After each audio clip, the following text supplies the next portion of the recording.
In the Kursk region, the Russian army has once again struck its own population. In the village of Kuriz, Glushkovsky district, a Russian military plane dropped an air bomb, which fell right on a residential area. The incident occurred on the eve of the onset of autumn cold weather, leaving dozens of people homeless.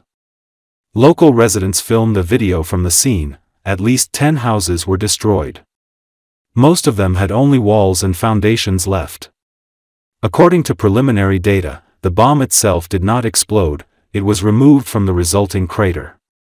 However, even the blast wave from the fall was enough to cause damage comparable to a direct hit. Eyewitnesses report that the force of the impact was such that the surviving windows were blown out even on neighboring streets. One of the residents said that the house collapsed like a card. The bomb, presumably a FAB-500, is a typical munition that regularly falls from Russian aircraft in the Belgorod and Kursk regions.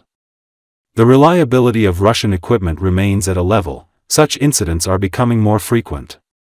This is not the first time that the Russian army has bombed its own territory. The military explains this by abnormal ammunition failures, but in fact it is a systemic problem. The bombs, suspensions, and equipment used are outdated and worn out. Such self-damage has become routine. From Sevastopol to Belgorod, Russians are increasingly suffering from their own aviation. И снова здравствуйте, односельчане. Вчера я вам показывал, что у нас на дороге лежала бомба. Вот, пожалуйста, тут, где она лежала. Яма в мой рост, 1,70 м. А это ее последствия. Вот дом и летняя кухня Юры Воловченко. Вот, если вы видите, пожалуйста, это ее последствия. Соседский домик, он у бабушки был. Это дом пожилой, вот еще. Это дом пожилой пары Вити с Таней. Теперь жить негде. Собственно говоря, вот все вы сами заметили. Любителям ТикТока и Телеграма, которые говорят, что об этом не пишут, поэтому этого не бывает. Вот оно. Сейчас еще пройду домик Саши, покажу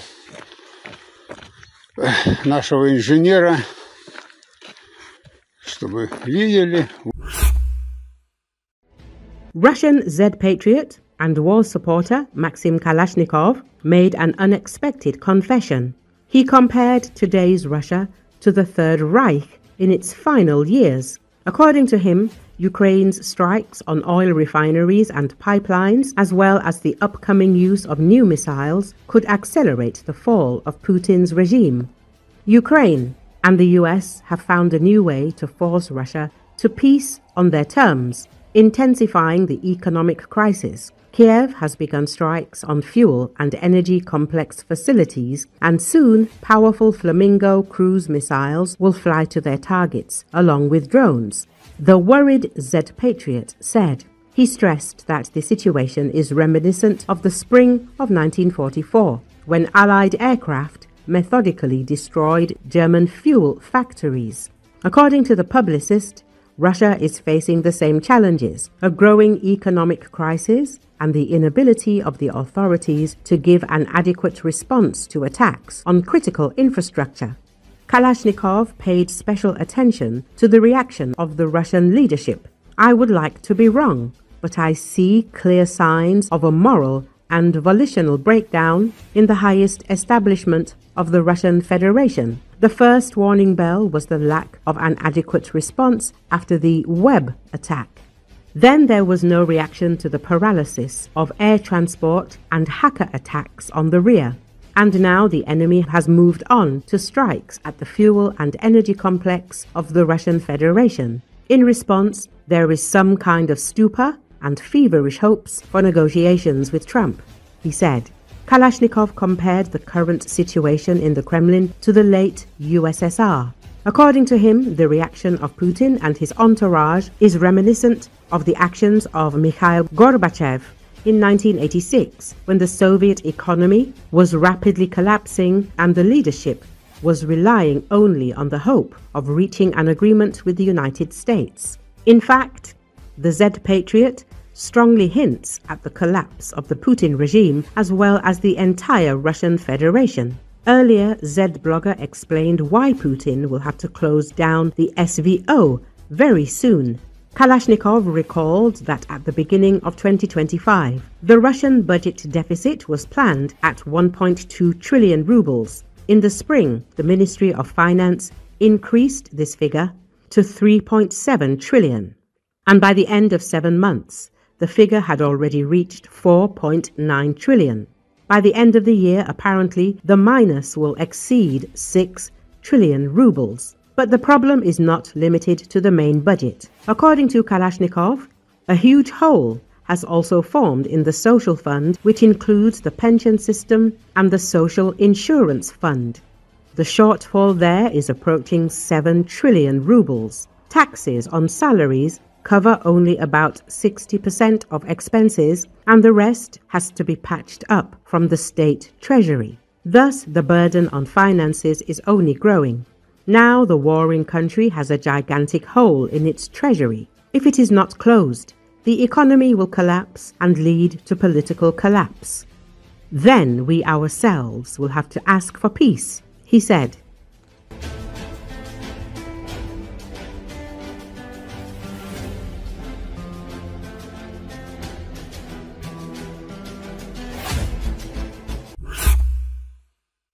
Since the first months of the full-scale invasion, a significant part of the Russian army's supplies rested on the shoulders of Z volunteers. They bought the occupiers uniforms, thermal imagers, drones and even food.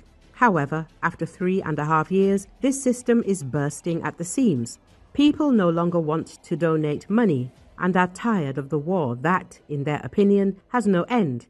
The independent Russian publication The Insider writes about this. Z activist Natalia from the Bryansk region, who collects donations for the Russian military, describes the situation gloomily. When people ask me how things are in the volunteer movement, I answer, consistently bad. Everyone is very tired. Donations have decreased many times over. According to her, businessmen have also stopped spending money on the Russian army, noting that they have given everything away. They themselves are on the verge of survival. Talk of a truce only deepened the decline. People are confident that the war will soon end, and so they stop transferring money. Another Z activist, Ruslan, also from the Bryansk region, became completely disillusioned and left the movement. He helped the Russian occupiers with his own money until he found out that the soldiers to whom he transferred almost 100,000 rubles spent them in a bathhouse on booze and women of easy virtue. I felt like the last sucker who was basically just milked, he admitted.